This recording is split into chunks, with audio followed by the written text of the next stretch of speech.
We are in our series, second week of our series entitled Unstoppable. And last week, we've talked about unstoppable mission, unstoppable power.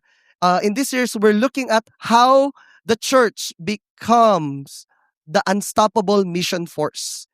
Giving by the what here is the unstoppable mission, is the mission of God, and the unstoppable power, it's the Holy Spirit. That's the who.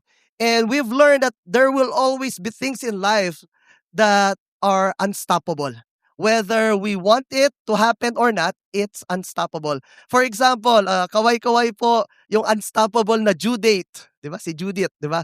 Due date natin, di ba? Meralco, kahit mag-pray ka, darating at darating ang Meralco bill. Okay? Meron ba dito mga students, 'di ba? Unstoppable na mga assignments at saka exam. Kahit mag-pray ka, may exam pa rin as well. Bills to pay, tuition fee for some of us who are parents, and many of us, you're single, whether you are praying or not, mangyayari pa rin ang Feb 14. Okay? So, depende kung may gagawin kayo. I'm not talking to someone, okay? I'm not forcing you, okay? Again, kung kay Lord naman 'yan, okay? But again, iba po sa atin, kahit ano pong pray natin, yung unstoppable traffic sa EDSA, 'di ba? Ilan na pong prayer and fasting 'yan, pero nandun pa rin. There are different responses when it comes to these things. Two things. First, people can be passive. Mangyayari naman 'yan, sige, pabayaan mo, lilipas din 'yan. Matatapos din 'yan. Or we can be participative. Oh, I don't want to miss this out. I want to take part of it. Now, when it comes to the unstoppable mission of God, may we not be passive. Because whether you like it or not, the mission of God will continue. But I hope that we will not be passive. I hope that we will be a church that will be willing to participate in the mission of God. Last week, we've learned about the unstoppable mission and unstoppable power. And the Holy Spirit is the cause and the source for His church to be unstoppable mission force. Today, we will continue how the church became unstoppable mission force of God's mission. We'll go and look and read Acts 2. Can I invite everyone to all stand in the reverence to the reading of the word? Turn your Bibles with me in Acts 2, verse 41. You can also turn your gadgets. So those who received his word were baptized, and they were added that day about 3,000 souls. And they devoted themselves to the apostles' teaching and the fellowship, to the breaking of bread and the prayers. And awe came upon every soul, and many wonders and signs were being done through the apostles. And all who believed were together and had all things in common. And they were selling their possessions and belongings and distributing the proceeds to all as any had need. And day by day, attending the temple together and breaking bread in their homes, they received their food with glad and generous hearts, praising God and having favor with all the people. And the Lord added to their number day by day those who were being saved. This is the word of the Lord. Let us pray. Father, we thank you for your word today. Thank you because it is you who brought us here, added us here. And Lord, as we take heed of your word, renew our hearts, God. Refresh us, God, once again. And I pray, God, that there will be faith will arise, hope will increase, and passion, God, will be reignited as we hear your word. Bless the preaching of your word today, Lord. In Jesus' name, amen and amen. You can all be seated. How many of you're glad that you are here this morning? You're glad that you're here this morning. I believe God has a word for all of us. I love our time of singing of songs, supplication, prayer, and just a time just to remember the goodness and faithfulness of our God. Now, going back, Acts 2 was a product of something that Peter himself did. And it was a product of the infilling and the empowerment of the Holy Spirit. So backtrack tayo. When Jesus talked to the disciples, he asked in Matthew 16, he asked Peter, "Who do you say I am?" And Peter said, some says you are Elijah, you are the prophet, and all, but how about you? Who do you say I am? And Peter said, "You are the Messiah, the Son of God." And he said to Peter, "You are right, and it was revealed to you by the Father." And he said, Matthew 16, Jesus said, "I will build my church. And on this rock, I will build my church." And what happened from 12 disciples, they grew to 70 disciples in through the resurrection, and 220 disciples in the upper room, waiting for the infilling of the Holy Spirit. Question, nag-increase po ba sila? The answer is yes.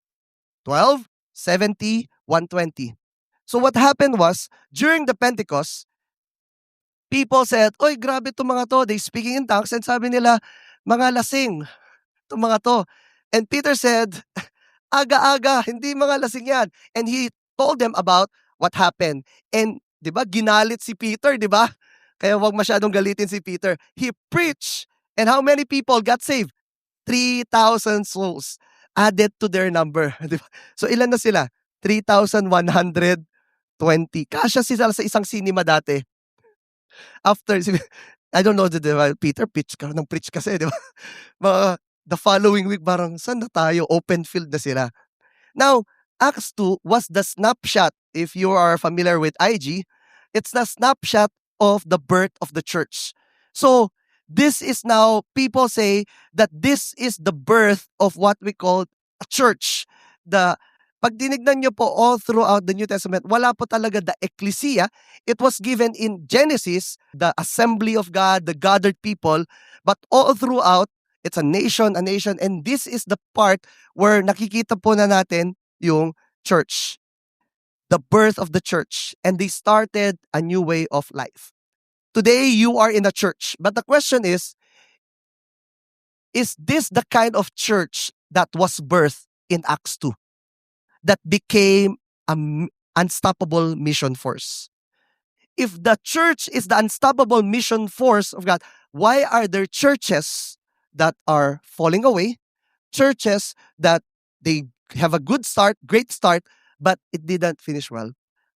By May, Victory Santa Mesa will be celebrating our 4 years of God's faithfulness. Grabe, palakpan naman natin, Panginoon. But it will not, hindi po tayo pang hanggang 5 years lang. Pang 40 years and beyond. Ilang taon na kaya tayo lahat na, di ba? By that time, 48 na ako. Okay. But the question is, do we have the trademarks, the character traits of a church that was birthed in Acts 2 that became an unstoppable mission force? What makes the church community that is found in Acts 2 unstoppable mission force? Here's the description. They were devoted and radical community. May katabi ka ba mukhang devoted? Mga radical. Come on, makibaka. Ay. Now, here's the first description. They are a community that has wholehearted devotion to God. That's the first description of this church community. They are devoted people, wholehearted devotion to God. Verse 42 says, "And they devoted themselves to the apostles' teaching and the fellowship, to the breaking of bread and prayers." Devoted. Now, when we look at the word devoted, it means to devote oneself to keep on, to persist in. I love this description about that, the word devotion or devoted. To continue to do something with intense effort, with the possible implication despite difficulty. Intense effort despite difficulty. Intense effort despite difficulty. Do we have students here? Tama. Intense effort, di ba? Sa subjects. Despite difficulty, gigising ka pa rin the following day at papasok ka pa rin. Di ba meron kang ganun yung, hindi ko alam bakit ako pumapasok sa subject na to at wala akong naiintindihan dito sa teacher na to, pero papasok pa rin ako. You are devoted student. Yes. If you're working, you know that tomorrow, traffic ulit sa EDSA, pero babaybayin mo pa rin. Di ba? Kahit yung OT, OTY, you are devoted when it comes to your work. Di ba mga parents dito, sobrang pagod na kayo all throughout the day, pero uuwi ka pa rin. Sabi mo, "Anak, walang pagkain." Hindi, magluluto ka pa rin at makikipaglaro ka pa rin. intense effort despite difficulty. There are people that kahit hindi mo sila, if they're working, merong mga tao talaga, they are not going to work just because of the salary. There are people going to work because they find significance and they know that this is a God-given calling for them. And despite meron man ibigay yung company sana or wala, they will still go. You call that people who are devoted into something. Meron rin mga kilala ko, mga 100%, ayoko na magsabi kung sino, 100% mortality rate sa panliligaw. Pero devoted kasi, manliligaw pa rin. These are people who are hindi mo mapipigilan talaga sila. When you look at the scripture that we read, they were defined, the description of for those people who got saved, they were group of people who are devoted to God. They devoted themselves. It was not imposed on them. It was not a requirement, but a byproduct of their devotion to Jesus. Church is more than just a weekly attendance. It's more than just a yearly attendance. It's not for guilt washing. It's about people who are devoted to God. Once again, may katabi ka bang mukhang devoted kay Lord? Sa Cinema 3, may katabi kayo. 'Di ba? Alam niyong pupunta kayo, overflow, pero nandyan pa rin kayo. These are group of people who are devoted in seeking God. So, the first devotion that they have is apostles' teaching. They devoted themselves hearing the word of God, seeking the word of God. Now, they have many reasons not to listen to the apostles. Minsan po tayo mga Pilipino, especially pag may gustong kumausap sa'yo, may gustong sabihin sa'yo, tinitignan po muna natin sila. Meron ba tong mabibigay sa akin? O kaya, we judge people based on their background, based on, and then eventually makikinig tayo. Right? Pag sinabi natin, CEO to, CEO, sige po, makikinig po ako. Now, the disciples, they have many reasons not to listen to the apostles because the apostles, they were uneducated. It means they did not have a formal training. They were provincial, they were young, they were brash, yet they still devoted themselves to the apostles' teaching. Why? Ask me why. Because their devotion to Jesus and His Word, their devotion to the Word, to the prayer is not based on the background of the apostles. Their devotion to the Word and listening and hearing the Word is not based on who is talking. Their devotion comes from, it's a product of their devotion to Jesus and His Word. Minsan po, sino sa atin dito, we have a Bible and we love our Bible and we want to read our Bible. Many people, I think ganito rin po ako nung bago ako. Many Christians, they treat their Bible reading as Bible roulette. Alam niyo po yung ginagawang horoscope o ginagawang fortune cookie. Like, Lord, ano yung word mo sa akin today? Naranasan niyo na to? Hindi kayo to, I'm sure, hindi. Mga taga Santa Mesa, grabe yan. Mag-word. Yung meron kayo, yung Lord, anong word mo sa akin today? Tapos, ginagano mo yung Bible, yung finiflip mo, and then tinuturo mo, ito yung word mo, di ba? Ito po, wag niyo pong gawin yan. Kasi baka, next time, di ba, Lord, anong word mo sa akin? Hindi, pag Judas hung himself, no, Lord. Di ba?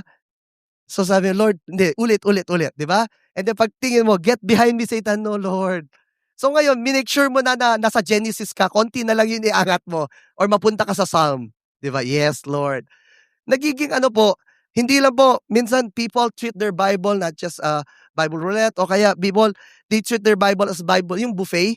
Ang buffet po, di ba, gutom na lahat tayo, di ba? Pag pumunta ka sa buffet, you choose what you want, and you throw what you don't like. And how many people, they treat the Bible like that? Oh, for God so loved the world, gusto ko yan. God will bless you, gusto ko yan. Pero when it comes to correction, para dun sa katabi ko to. Di ba? Minsan, pinipik lang na po natin. Or minsan ngayon, nakikinig kayo. Di ba? Pag sinabi ko, God will bless you. Noted po yan, pastor. Pero pag yung God will grow, God will make you be patient, hindi kayo nakikinig. Many people, gusto lang natin kung ano yung gusto natin pakinggan. But again, let's not treat even people, others, they treat the Bible trivia. Alam mo yung magtatanong sa'yo, "Pastor, may pusod ba si Adan? Kasi 'di ba wala siyang nanay?" "Oo nga 'no, 'di ba? Di ko alam, tanong mo si Lord." Sabi, ang dami ko ng problema, 'di ba? Gusto ko pang gumaling, 'di ba? Dami ko ng iniisip, 'di ba? Ang dami nilang iniisip, 'di ba? Naisip pa nila 'to, 'di ba? Yun yung gusto nilang malaman sa buhay. Hindi, joke lang po.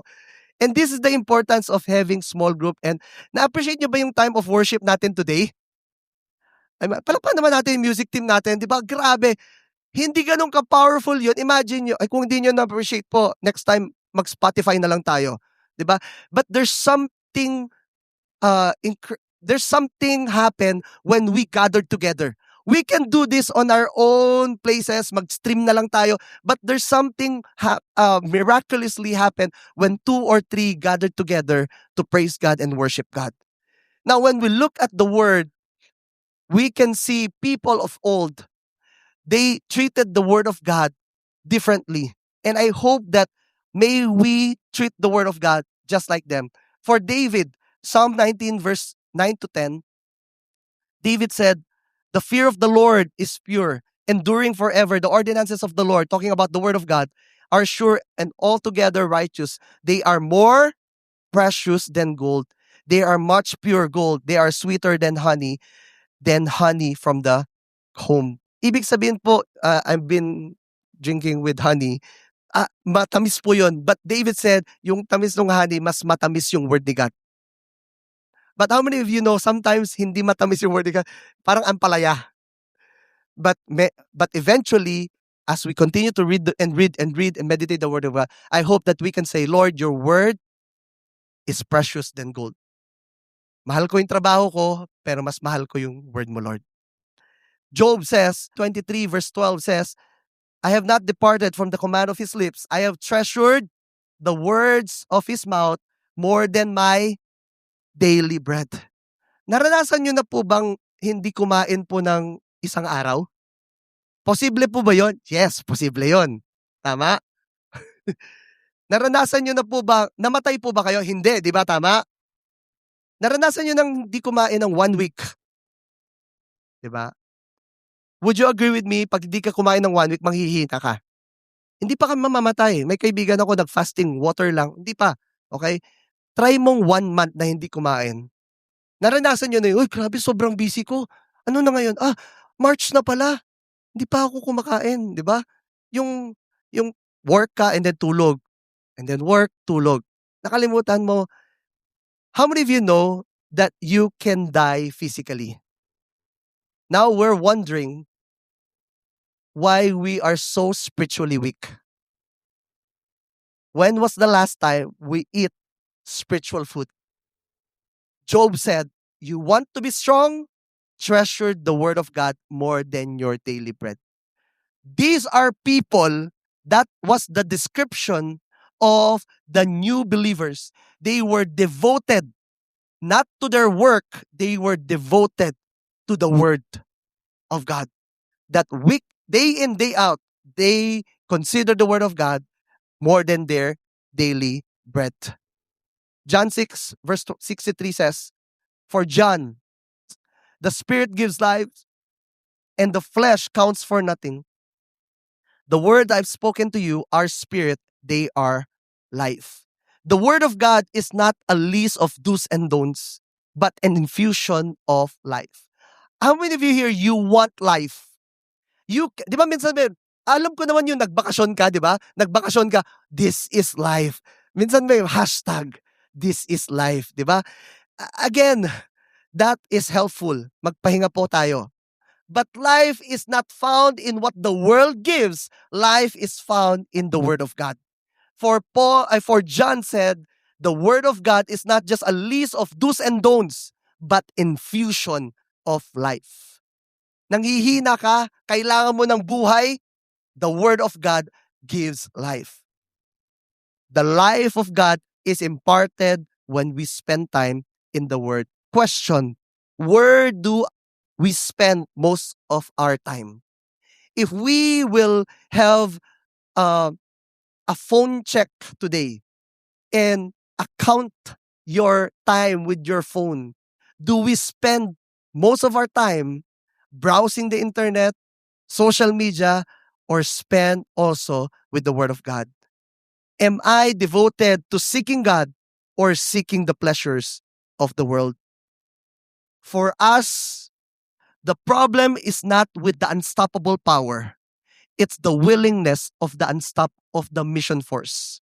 If God called us to be a mission force, that is only possible if we allow the works of the Holy Spirit in our lives to be devoted to His Word. Second description for them, they were committed to shared life together. Not just a wholehearted devotion to God, but commitment to sharing life together. Verse 42 and 44, let's read. They devoted themselves to the apostles' teaching and to the fellowship. Say with me, fellowship. Fellowship. Verse 44, and all who believe were together and had all things in common. Say with me, together. Yung word na together, it was 3 times that what mentioned. Together, together, together. Kumanta, kumanta. Okay? Together. They were breaking bread together, they were praising God together, and they were sharing all things in common together. You know, in the New Testament,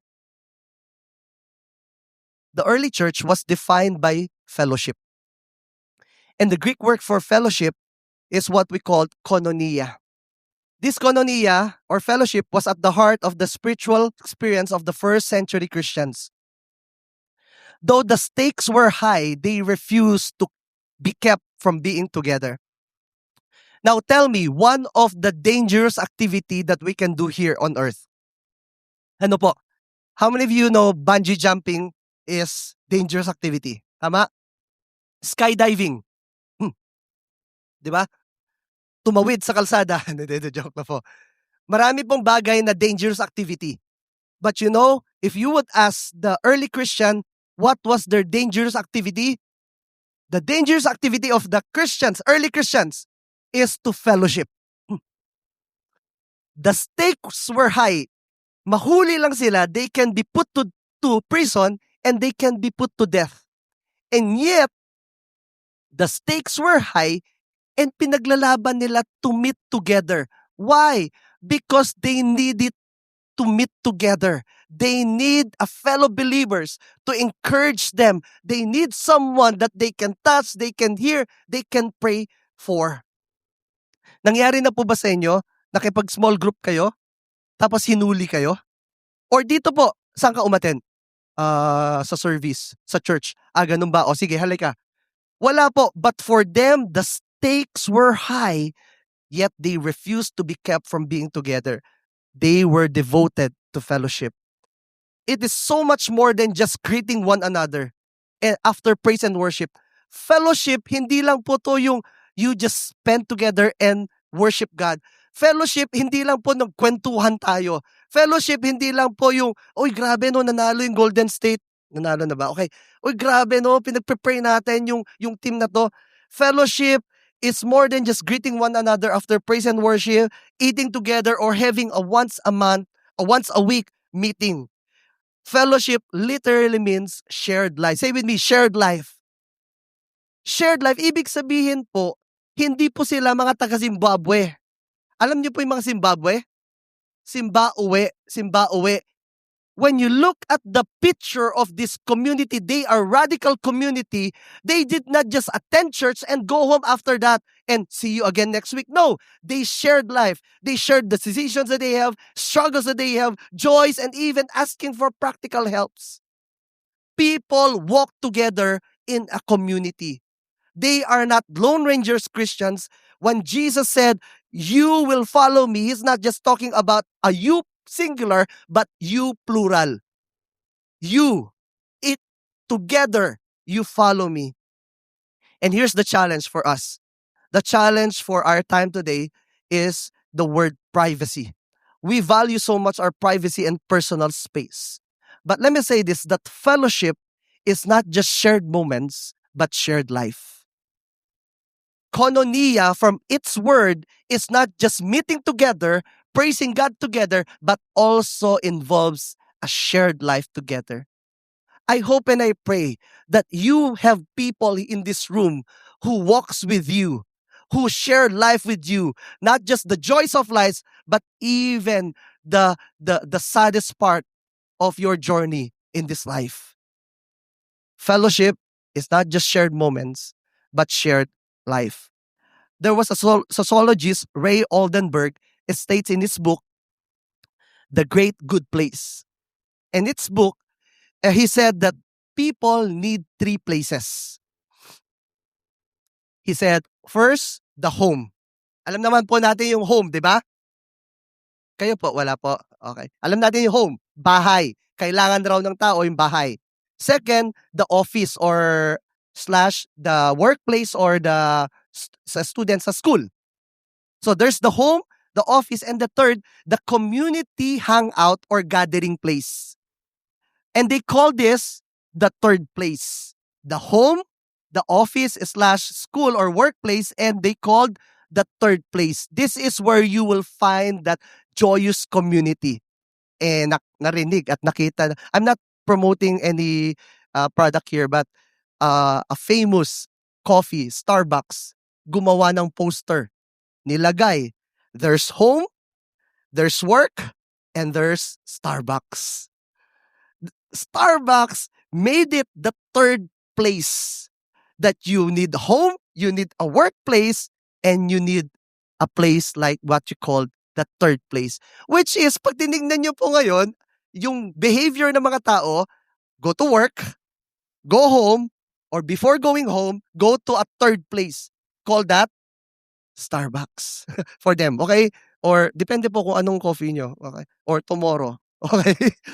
But again, people have this place. But you know, the picture of the early church, they were a group of people united in a community relationship. Acts 4, one heart, one mind. It's so beautiful, so dynamic, so attractive that they enjoyed the favor of all people. There was no backbiting. There was no gossiping. They were people who are devoted to God. And God added daily their number every day.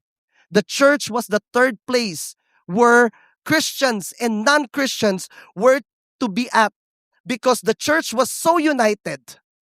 People, even non-Christians, wanted to be part of that. They wanted, how can I be part of that? That was the picture of that radical community. People who are growing together, walking together, not judging one another, but they are in a community of believers. Church is the community that you and I belong to. And this is the importance of what we call small group. Our world trying to create relationship, community-based relationship, online community sa mga tumatakbo, meron tayong, 'di ba, community, mga kalabaw, madami. Community ng mga umaahon, yung mga nagbabike, community ng mga into basketball, into academic orgs, fraternity, social clubs, and even in your village, there's a community based relationship that people, the world trying to create. But the church is the community that you and I belong to. And here's the importance. I have pictures of our Victory Santa Mesa small groups, students, single professionals, couples, families who are meeting week in, week out, and saying that we're not just about the meeting. We are here to walk together in a community. Appreciate nyo ba yung small group nyo? Palakpakan naman natin si Lord sa buhay nila. Kids, they're meeting together. Single professionals, Feb 22, no? Yes. We have Better Together. Okay, Better Together. Okay, why we are meeting? Wala tayong magawa sa time natin. No, lahat tayo busy because we need this. We need one another. Our Christian life was never meant to be kept, but to be shared. Our Christian life was never meant to be kept, but to be shared. We're so privileged, me and my wife, to have people who we can share our life with. We have our long time friends. I think I have the first photo, Pastor Bong.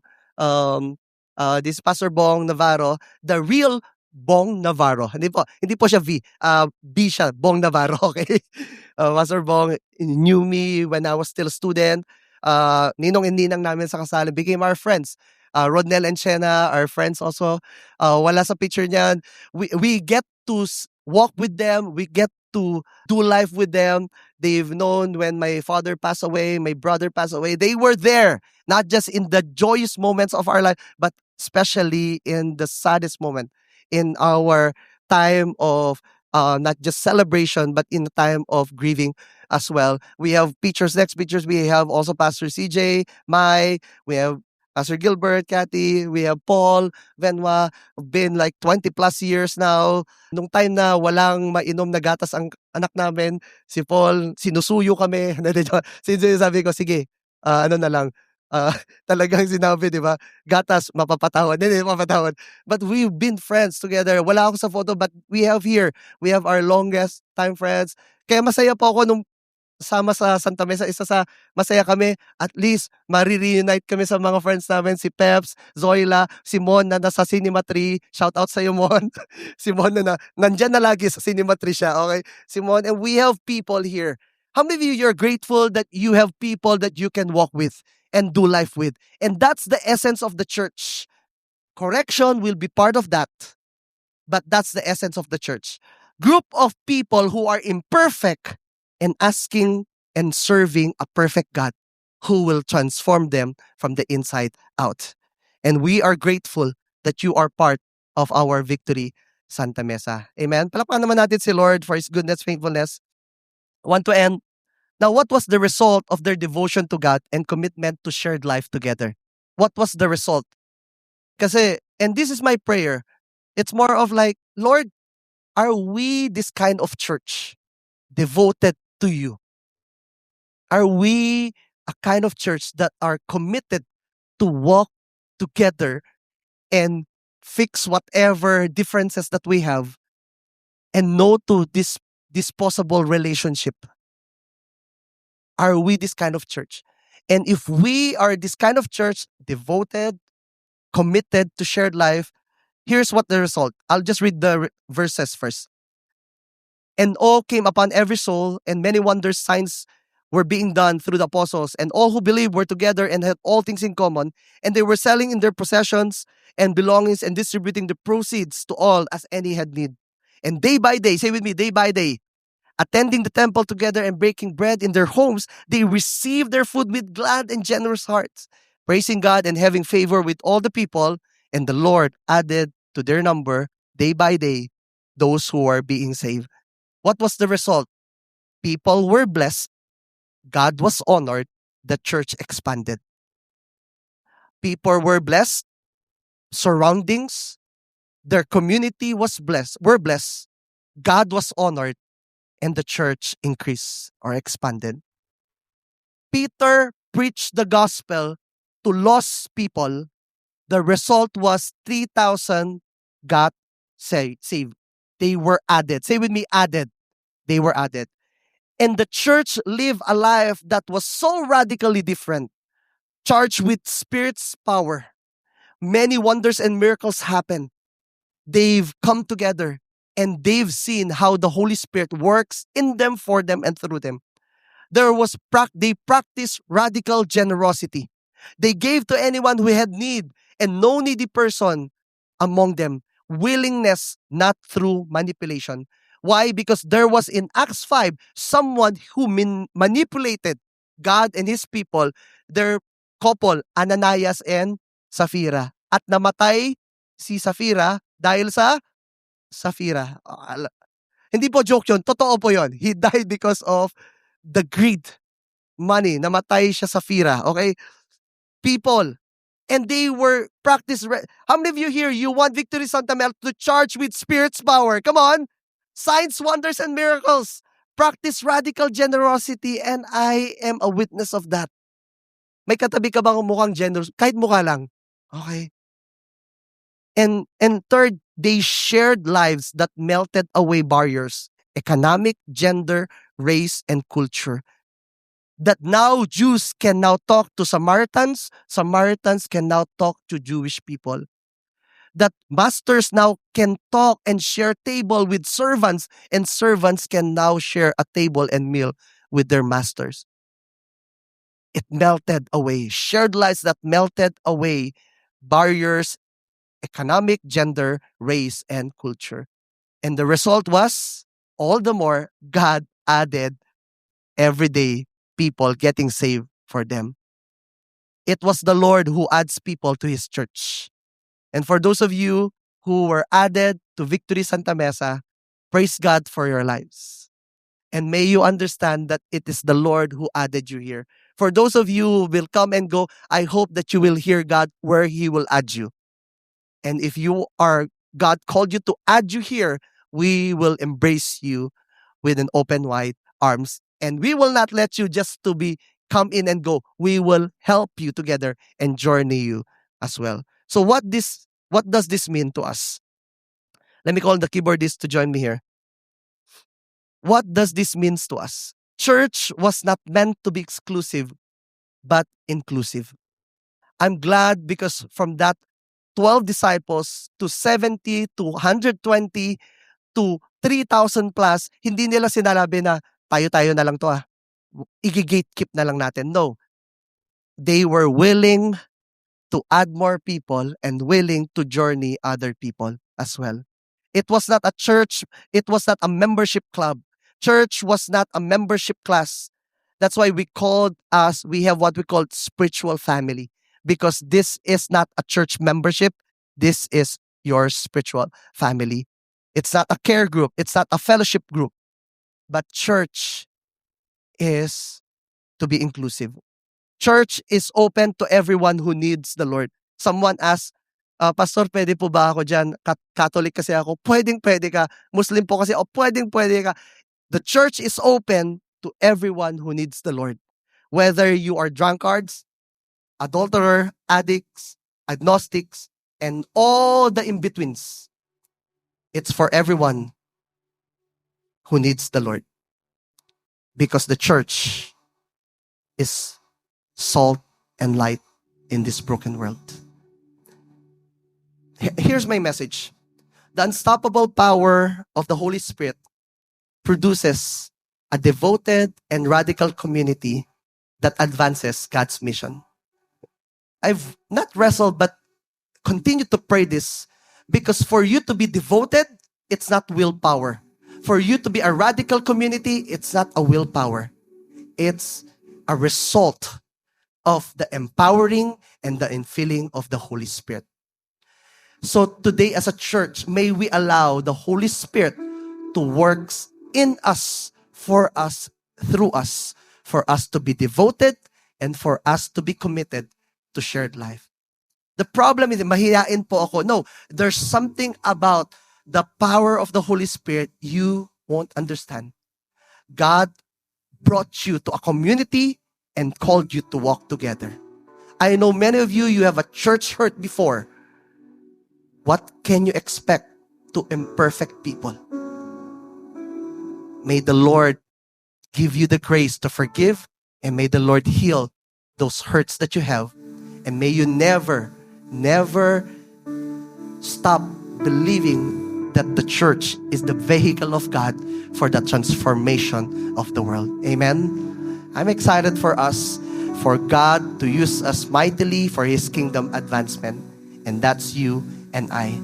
And I pray today that may the Lord help us, and may the Holy Spirit produce that heart of devotion to Him, and a heart that will be committed to walk alongside with His people. Amen. Let's just all stand.